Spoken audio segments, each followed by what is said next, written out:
राहुल गांधी की भारत जोड़ो यात्रा का आज फरीदाबाद में एंट्री हुई और यात्रा को लेकर लगातार नेताओं की तरफ से बयान भी दिया जा रहा है। हमारे संवाददाता ने केंद्रीय राज्य मंत्री कृष्णपाल गुर्जर से खास बातचीत की है और मंत्री ने कांग्रेस पर निशाना साधते हुए कहा कि ये भारत जोड़ो यात्रा नहीं है, ये कांग्रेस जोड़ो यात्रा है और साथ ही कोरोना को लेकर भी उन्होंने बयान दिया।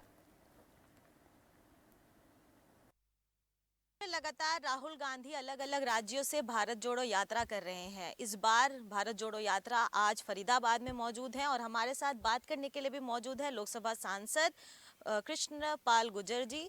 सर, आज राहुल गांधी आपके क्षेत्र फरीदाबाद में मौजूद हैं। वहां वो लगातार भारत जोड़ो यात्रा भी कर रहे हैं और उनका कहना है कि इस यात्रा के माध्यम से लोग उनके साथ जुड़ रहे हैं और इस यात्रा का फायदा उनको आगामी चुनावों में देखने को मिलेगा।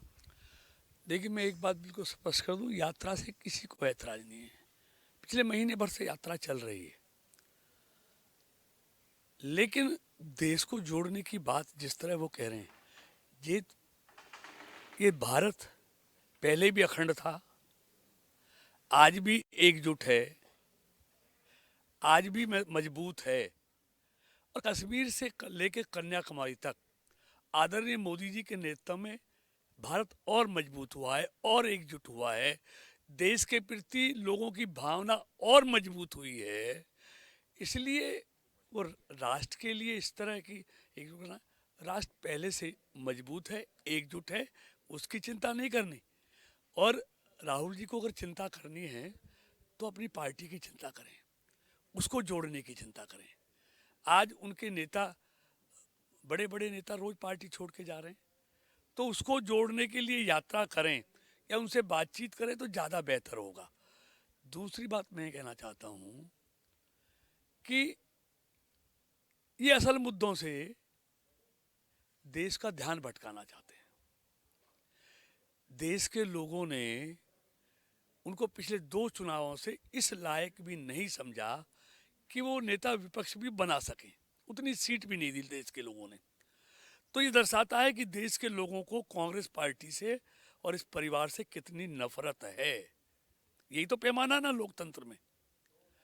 तो ये कह रहे हैं नफरत छोड़ो, तो लोगों से कहो कि हमसे जो नफरत है, जो पाप हुए हैं, जो हमसे भ्रष्टाचार हुआ है, जो देश को हमारी पार्टी ने, हमारी सरकार ने लूटा है, जिसके कारण लोगों के दिलों में इस पार्टी से, इस परिवार से नफरत पैदा हो गई है, ये उस नफरत को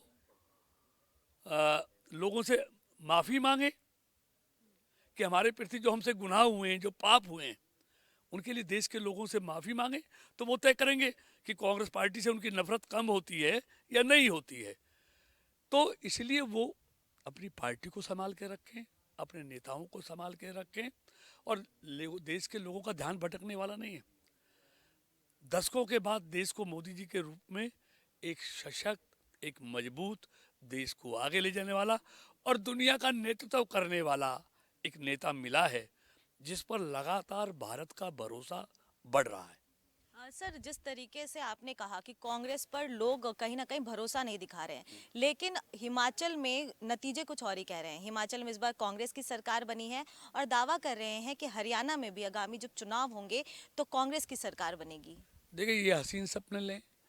हिमाचल में सिर्फ 37,000 वोटों से का अंतर है, 0.9% वोटों का अंतर है, जबकि पहले चुनाव में अगर जीत हार दोनों दलों की 6-7% का अंतर रहता था। तो ये मामूली सा अंतर है। अभी लोकसभा के चुनाव होंगे हिमाचल में, देखना किस तरह के रिजल्ट आते हैं। कोशिश करें। तो इसलिए हिमाचल से ज़्यादा गरूर ना पालें, ज़्यादा अहंकार में नहीं आए। गुजरात को देखें क्या हाल हुई है। उत्तर प्रदेश में 403 सीटों में से 1 सीट पर सिमट कर कांग्रेस रह गई है विधानसभा में। लोकसभा की बात भूल भी जाओ तो क्या हस्र हो गया है। उत्तराखंड में दूसरी बार लगातार आ रही है। गोवा हो, मणिपुर हो, उत्तर प्रदेश हो, बार बार भारतीय जनता पार्टी लोग उनकी सरकार को बना रहे हैं, क्योंकि जहाँ जहाँ भाजपा की सरकार है वहाँ ट्रांसपेरेंसी है, वहाँ क्या नाम है, सुशासन है। तो ये सारी चीज़ें वहाँ, इसलिए लोगों का भरोसा बीजेपी पर और मोदी जी पर लगातार बढ़ रहा है। सर, एक आखिरी सवाल आपसे पूछना चाहूंगी। सदन में हमने देखा कि कोरोना के बढ़ते मामलों के बीच आप सब मास्क लगाए हुए नजर आए और कहीं ना कहीं देश में भी इसको लेकर एडवाइजरी जारी की जा रही है, लोगों को सतर्क रहने कहा जा रहा है। लेकिन राहुल गांधी का कहना है कि कोरोना मात्र एक बहाना है। राहुल गांधी के भारत जोड़ो यात्रा से बीजेपी को परेशानी है। भूपेंद्र सिंह हुड्डा ने भी कहा कल प्रेस कॉन्फ्रेंस करके कि बैरिकेडिंग की जा रही है। तो क्या तात्पर्य है? कोरोना के मामलों के बीच में जनता को क्या संदेश देंगे? एक सवाल ये, और दूसरा सवाल ये कि ये जो आरोप आप लोगों पे लग रहा है कि राहुल गांधी की भारत जोड़ो यात्रा को कहीं ना कहीं रोकना चाह रहे हो आप लोग, ये सच है? इस पे आप क्या कहेंगे? देखिए, राहुल गांधी की यात्रा भाजपा शासित प्रदेशों से निकली। कर्नाटक से निकली, मध्य प्रदेश से निकली, महाराष्ट्र से निकली। कहीं उनको परेशानी आई, कहीं दिक्कत आई उनको? तो ये नाटकबाजी राहुल जी बंद करें, लोग समझते हैं।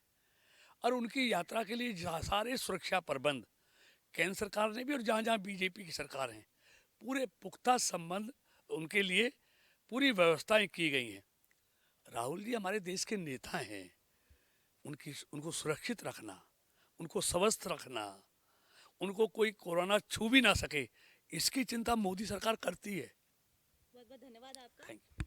तो ये थे हमारे साथ बात करने के लिए कृष्णपाल गुज्जर जी, जिन्होंने साफ तौर पर कहा कि भारत जोड़ो यात्रा से सरकार को कोई परेशानी नहीं है। साफ तौर पर प्रिकॉशन के साथ भारत जोड़ो यात्रा करें, लेकिन अगर देशवासियों की बात आएगी तो सरकार जो भी प्रोटोकॉल लागू करेगा वो सबको मानना होगा। नई दिल्ली से कैमरा पर्सन रिंकू के साथ प्रियंका राय, खबर फास्ट।